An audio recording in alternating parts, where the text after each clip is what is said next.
dərsimizdə biz danışırıq pair və tuple strukturundan. Gəlin hər şeydən öncə strukturun nə olduğunu anlayaq. Struktur C++-da struct açar sözündən təyin olunur. Məsələn, hər hansı bir obyekt təyin etmək istəyirik və obyektə aid hər hansı atributlar. Məsələn, tutaq ki, insan obyekti, person adını veririk və burada persona aid tutaq ki, string name, string surname, məsələn, int, tutaq ki, age. Yəni, bu adları özümüz seçirik istədiyimiz formada. Bəs bunu istifadə eləyərkən, tutaq ki, biz elə bir struktur təyin etmək istəyirik ki, onun adı, soyadı və yaşı olsun. Biz ayrı-ayrı bunun üçün massivlər götürə bilərdik. Amma struct təyin olunanda kod daha səliqəli olur, daha anlaşılan olur. Məsələn, tutaq ki, biz person tipində bir P təyin edirik və bu P-nin atributlarını yazırıq. Tutaq ki, birinci ad string göndərməliyik, çünki string name birinci gəlir. Sonra soyad göndərməliyik ki, soyad ikinci gəlir və üçüncü atribut kimi yaşını göndərə bilərik. Bəs bunu necə istifadə edəcəyik biz? Məsələn, biz çıxışa P-ni bu şəkildə verməyimiz əslində bu xəta olaraq bizə bildiriləcək. Bunu bizə demək istəyir ki, bu struct'ın 3 atributu var. Yəni, hansını çıxışa vermək istəsə onu göstərməlisən. Bunların da adlarıyla biz bunlara müraciət edirik. Məsələn, P nöqtə, görürsünüz, burada təklif edir ki, yaşını mı, adını mı, soyadını mı? Məsələn, tutaq ki, biz çıxışa vermək istəyirik adı. Və yaxud da başqa bir parametri, atributu çıxışa verə bilərsiniz. Tutaq ki, yaşı vermək istəyirsiniz. Yəni, eyni bu nöqtə vasitəsilə əslində onlara müraciət bu şəkildə olunur. Yəni, struct'ın quruluşu elədir ki, təyin olandan sonra istifadə etmək istəyiriksə, həmin o nöqtə vasitəsilə müraciət edirik atributa. Bu şəkildə. İndi bunun əslində struct'ın çatışmayan tərəfi, yəni bizim özümüzün qurduğu struct'da heç bir metodu yoxdur. Heç bir, deyək ki, məsələn, axtarış eləmək istəsək, sıralamaq istəsək, nə komparatoru var, nə bunun axtarış üçün bir default metodu var, heç biri yoxdur. Yəni, biz bunu tutaq ki, siyahı kimi götürsəydik, bir vektorda person təyin edəsəydik,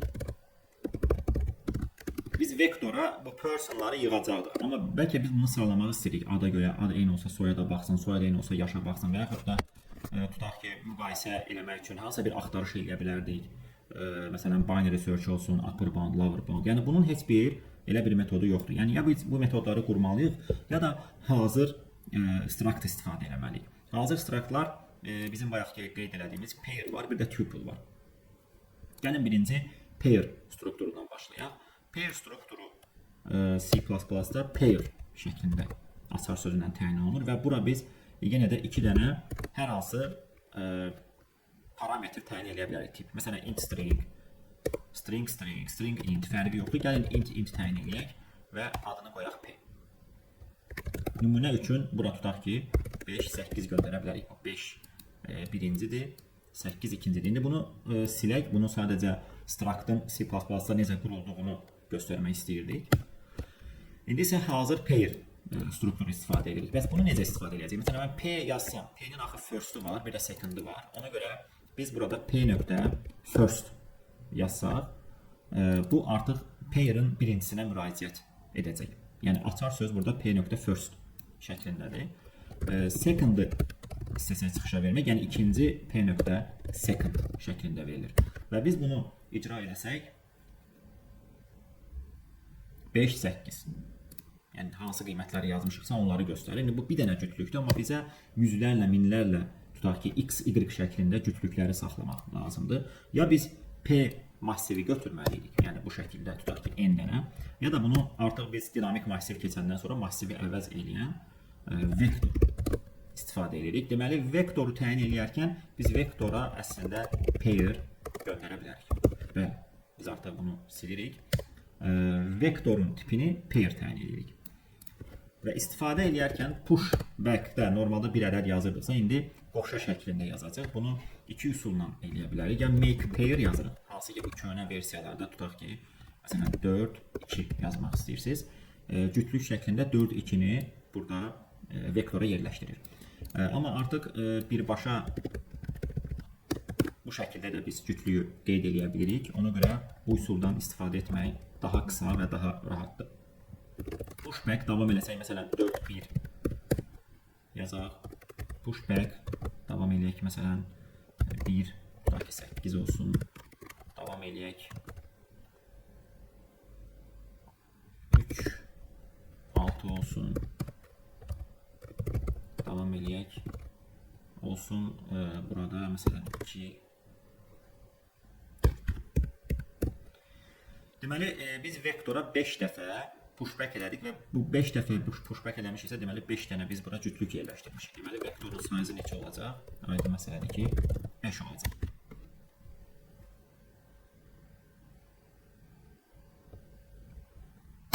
Bəs vektoru necə çıxışa verə bilərik? Yəni bu siyahıya biz necə baxa bilərik? Bir neçə üsul var bizim əlimizdə. Bunun üçün birinci üsul odur ki, auto istifadə etmək. Yəni for each dövrünün üstünlüyü nədə idi? Məsələn, biz burada normalda vektordan tutaq ki, x yazıb gedib v-dən götürüb çıxışa verdik. Amma artıq biz burada int yaza bilmərik. Çünki bizim vektorumuz təkcə bir element saxlamır, 2-2 saxlayır, struktur saxlayır. Ona görə biz nə edirik? Biz deyirik ki, gəlin bunu auto təyin edək. Autonun onsuz da məqsədi daha mürəkkəb strukturları birbaşa təyin etmək üçün dəyişəndə. Məsələn, auto p yazıb v-dən kopyasını götürüb p-yə yazır və çıxışa verəndə pairin 2 atributu p.first, p.second şəklində idi. Və bu bizə bütün bu siyahını çapa verəcək.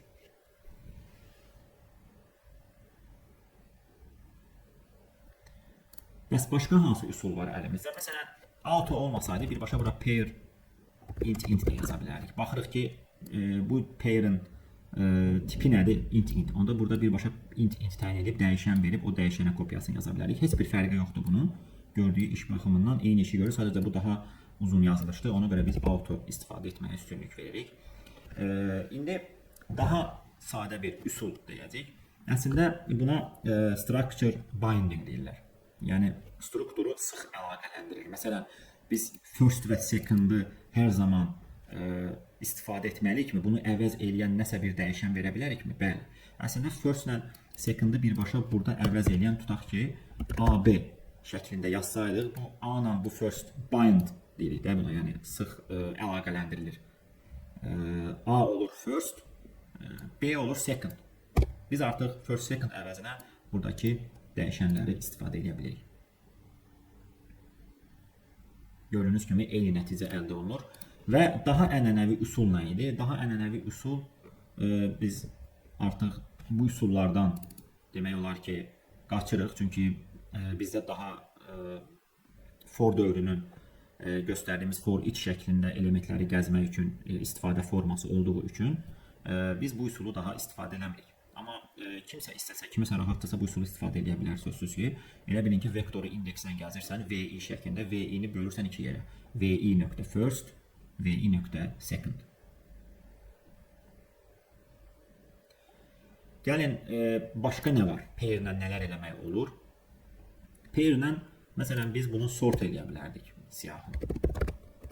Görəsən, biz bu siyahını sort eləsəydik nə baş verərdi? Normal özümüzün qurduğu struct'ı bayaq burada göstərmişdik. Bunu sort eləyəndə o bizdən tələb eləyəcək ki, bir komparator qurmalısan və o komparatora əsasən sort eləməlisən. Amma pair üçün komparator qurmasaq da olar. Çünki onun öz default komparatorunu birinciyə görə sıralayacaq. Birinci eyni olsa ikinciyə baxacaq. Yəni sorting çağırıldıqdan sonra sort alqoritmi necə sıralayacaq bunu? Məsələn, 1-8-i ən başa qoyacaq. Sonra nəyi verir? 2-4'ü verir. Birinciyə görə sıralayır da. Sonra 3-6'nı verəcək. 4-1 ilə 4-2 arasında müqayisə aparanda birinci 4-1 sonra 4-2'ni verir. Çünki bu deyir ki, birincilər eynidirsə ikinciyə baxır. Müqayisə edir və onu artan sırada düzür. Gəlin kodu icra edək. Bəli, gördüyünüz kimi birinciyə görə artan sıra, birinciyə olsa ikinciyə görə artan sırada düzmüş oldu. Amma ola bilər ki, biz bunu tam fərqli bir şəkildə də sıralaya bilərdik. Məsələn, birinciyə görə artan olsun, ikinciyə görə azalan. İndi bəs bu zaman nə edəcəyik? Ya komparator quracaq, ya da orada həmin o first and second-da bir modifikasiya edəcəyik. Yəni, hər hansı bir dəyişiklik eləməklə istədiyimiz formaya, sıralamaya gətirə bilirik. Ona tapşırıqlarda baxarıq. Keçək biz tuple strukturu. Məsələn, tuple strukturu əvvəl yox idi C++-da. Məsələn, mən bunu silirəm. Buradan bunu da silək istəyirsiniz. Bir dənə tuple təyin edin. Məsələn, tuple təyin edəndə artıq sən burada 3 və daha artıq parametr göstərə bilirsən. Tutaq ki, int string, tərcümə edə int. Nə qədər istəyirsən verə bilərsən. İndi tutaq ki, gəlin göstərək int. Məsələn, tuple bərabərdir. Məsələn, 3, 4, 5. Bəs bunu necə istifadə edəcəyik? Əslində bunun istifadəsi pairdəki kimi deyil. Yəni first, second bu şəkildə deyil. Burada indekslənir. Yəni bu sıfırıncıdır, bu birincidir, bu ikincidir. Yəni biz bunu istifadə edərkən, məsələn, tutaq ki, neçənci atributunu vermək istəyiriksə, get istifadə edirik. Get, məsələn, 0 mötərizədə həmin dəyişəni yazırıq. T-nin, T tuple'unu sıfırıncısını çapa verir. Get metodu. Amma gördüyünüz kimi çox da belə əlimiz öyrəşməyib, yəni bizim bu get şəklində istifadə etmək. Ona görə də biz yenə də structure bindingdən istifadə edə bilərik. Necə ki, pairdə AB təyin elədik, first and second-ı əvəz elədik, auto tipində. Burada da eyni işi biz əslində görə bilirik. Ümumiyyətlə, tuple C++-a əlavə olunmamışdan qabaq biz necə tuple təyin edirdik? Məsələn, mən tutaq ki, üçlü, dörtlü təyin eləmək istəyirəm. Biz o zaman tutaq ki, vektorda pair versək, vektor pair 2 cütlük saxlayır. Amma siz pairin ikinci tərəfinə bir dənə də pair versən, artıq üçlü nəsə saxlaya bilərsən. Sadəcə istifadəsi biraz uzanacaq bunun. Məsələn, bu first olacaqsa, bu olacaq second.first, second.second. Bu şəkildə istifadə olunacaq. Amma sözsüz ki, kifayət qədər istifadə olunan bir sintaksdır bu. İndi biz deyirik ki, belə təyin eləməkdəsə artıq əlimizdə tuple var. Məsələn, tuple verək. Bu şəkildə tuple istifadə edək. Və tuple'u vektora pushback eləsəydik, yenə də eyni şəkildə birbaşa bu şəkildə yaza bilərdikmi? Bəli, əlbəttə. Yəni 3 dənə biz integer bura daxil etməliyik və bu şəkildə birbaşa həmin o mötərizələr vasitəsilə daxil edə bilərik. Deməli, bunu biraz da artıraq. Məsələn, 8 qoyaq, bir dənə də yazaq. Kifayət eləyər. 8. Bəs istifadə edərkən for, auto yenə burada keçərlidir. Auto P yazsaq, geçsin vektordan götürsün. Onda bu zaman get yazacaqsınız ki, məsələn, 0-cı P0'ı götürsün, P1'i götürsün, P2'ni götürsün. Amma bunu yenə də structure bindingdən yaza bilərsiniz. Məsələn, ABC verərsiniz. Artıq ABC uyğun olaraq A get 0 olur. A verirsən. B əvəz eləyir get 1 və C əvəz eləyir get 2-ni. Bəli, bu artıq 4, 1, 5, 6, 2, 8, 8, 8, 8 şəklində bütün siyahını çıxışa verəcək. Və siyahını sağlamaq istəsək, burada da default komparator pairdəki kimi işləyir. Eyni. Birinciyə görə sıralayır. Birinci eyni olsa ikinciyə baxır. İkinci də eyni olsa üçüncüyə baxır. Gəlin baxaq tapşırıqlara. Tapşırıqlarımızda pairdən istəyirsiniz başlayaq. Məsələn, birinci tapşırığımız bu PDF-də də qeyd olunmuşdu. Məsələn, deyir ki, dərs günündə ad və soyad şəklində siyahı var şagirdlərin. Bu deyir ki, adlarını soyadlarına görə sırası ilə çağıracaq. Elə bilin ki, deməli, soyada görə biz sıralamalıyıq. Soyad eyni olsa, adına görə sıralamalıyıq. Bunu tələb edir bizdən. Məsələn, John Adams, Bob Adam. Bu ikinci tərəf soyaddır. Soyada görə sıralama geçsə, Adam, 2 dənə varsa, məsələn, eyni soyadda olan, onda onları adlarına görə sıralayır və fikir verirsinizsə, Bob daha erkən gəlir əlifba sırasında. Ona görə Bob Adams'dan sonra John Adams yerləşdirilir. Və bunu biz sadə bir pair strukturu qurub sort eləyə bilərik. Bəs yaxşı, burada necə eləyək ki, ikinci tərəfə görə sıralasın, ikinci eyni olsa birinciyə baxsın. Bunun sadə həlli ondan ibarətdir ki, biz first and second'ın yerini dəyişək. Məsələn, biz first'də name qoyuruq, second'da surname, soyad yerləşdiririksə, bunun tərsini eləyərik. Məsələn, soyadı qoyarıq, bir yana bura diqqət eləyək. Soyadı qoyarıq second'a, adı qoyarıq second-a, soyadı yerləşdirərik first-də. Niyə görə belə edirik? Çünki biz istəyirdik ki, soyada görə sağlasın. Axı pair-i biz sort eləyərkən bu baxır ki, birincini artan sırada düşsün, birinci olsa ikincini sağlasın. Onda biz də birinciyə surname qoyuruq. Surname eyni olsa, soyada ada görə sağlasın. Onda ikinciyə də name əlavə edirik. Və sortu çağırdıqdan sonra əgər biz siyahını girişdəki ardıcıllıqla vermək istəyiriksə ad soyad şəklində, onda məsələn tutaq ki, bu bizdə x, y, x nəyi əvəz eləyir? First-də nə idi? Soyad. Ona soyadı ikinci verməliyik. Bu nəyi əvəz eləyir? Second-da. Second-da nə idi? Ad. Biz birinci adı verməliyik. Ona görə çıxışda da bunların yerini dəyişdiririk. Çünki girişdə biz bunları tərs pushback eləmişdik. Artıq çıxışda da onların əvvəlki vəziyyətinə qaytarıb çapa verməliyik. Növbətiyə baxaq. Məsələn, burada C sualı var. C sualı deyir ki, nöqtələri x koordinatına nəzərən artan, əgər x eyni olsa y-ə görə azalan. Yəni demək istəyir ki, birinciyə görə artan ilə ikinciyə görə azalan. Yəni burada bəs nə edəcək? Axı komparator deyir ki, birinciyə görə artanla sıralayıram, eyni olsa ikinciyə görə artanla sıralayıram. Biz istəyirik ki, ikinciyə görə azalanla düşsün. Bunun üçün çox bir maraqlı üsuldan istifadə edəcəyik. Əgər özümüz komparator qurmaq istəmiriksə, o zaman deyirik ki, first-ü olduğu kimi yerləşdirək. First-ü olduğu kimi yerləşdiririk. Burada input while olacaq. Gəlin bir dənə vektor siyahısı cütlük şəklində təyin edək. X, y verək. While girişi versək. Burada pushback eləyəcəyik. Deyək ki, birincisi x qalsın. Bəs ikinciyə nə yazsaq, ikincinin azalma sırasına görə düzər. Biz əgər normal bura y yazsaq, onda y-i artma sırasına görə düzəcək. Biz burada yazırıq mənfi y. Gəlin baxaq niyə. Məsələn, tutaq ki, bizdə belə bir cütlük var. 4, 1, 4, 2, 4, 3. Biz bunu bu siyahını sıralayarkən birinciyə görə artan sırada görəcək ki, birinci eynidir, ikincinin azalmasına görə sağlamalıdır. Yəni nə etməlidir bu əslində? 4, 3-ü daha əvvəl yerləşdirməlidir. 4, 2-ni sonra və 4, 1-i də ən sonda yerləşdirməlidir. Əgər biz bura 1, 2, 3 əvəzinə mənfi 1, mənfi 2 və mənfi 3 yazsaydıq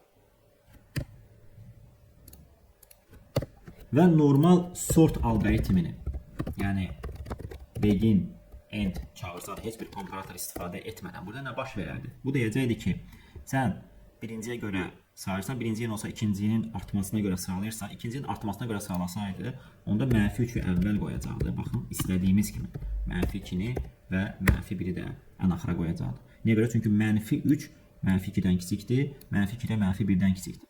Deməli, bunların bu mənfi işarəsi onların azalma sırasında düzülməyinə səbəb olur.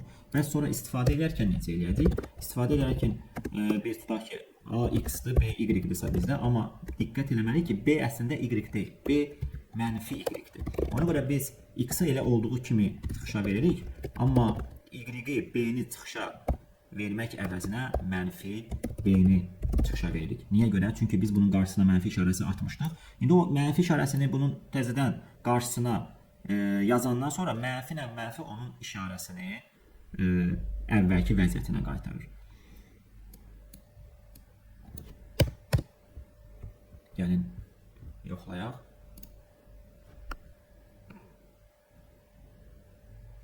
Və onsuz da burada biz STR sort istifadə etməliyik. Çünki siyahı kifayət qədər uzundur. Yəni 10^5 dənə burada nöqtə var. Bu da n-log-n alqoritminə keçər.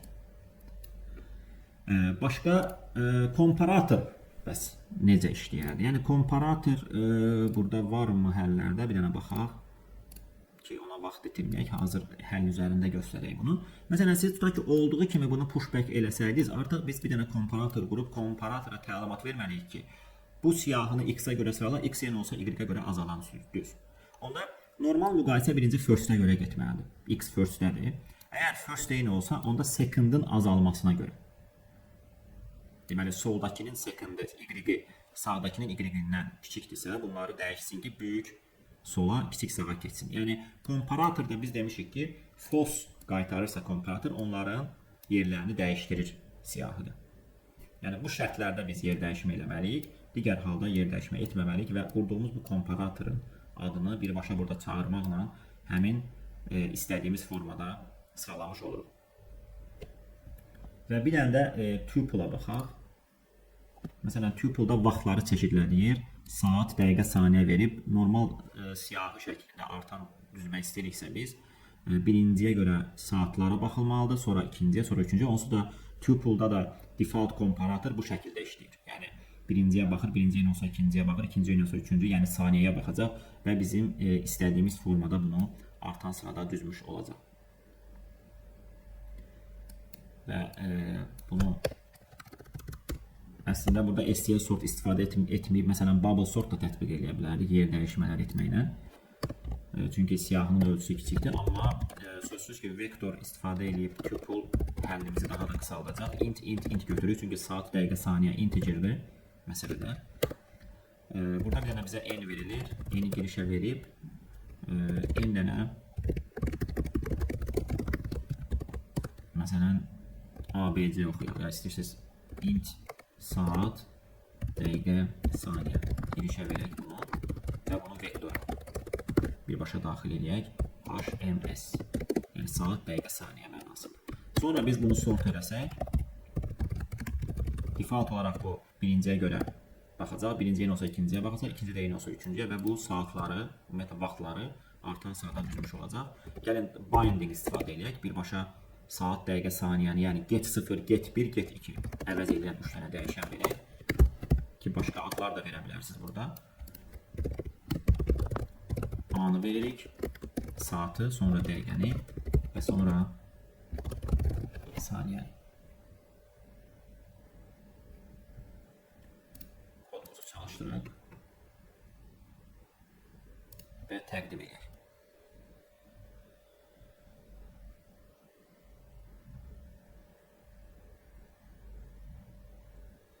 Bəli, gördüyünüz kimi, yəni bu şəkildə məsələni həll etmək həm bizim işimizi asanlaşır, həm kodu çox səliqəli, qısa formasında göstərir. Mövzumuz bu qədər. Sağ olun.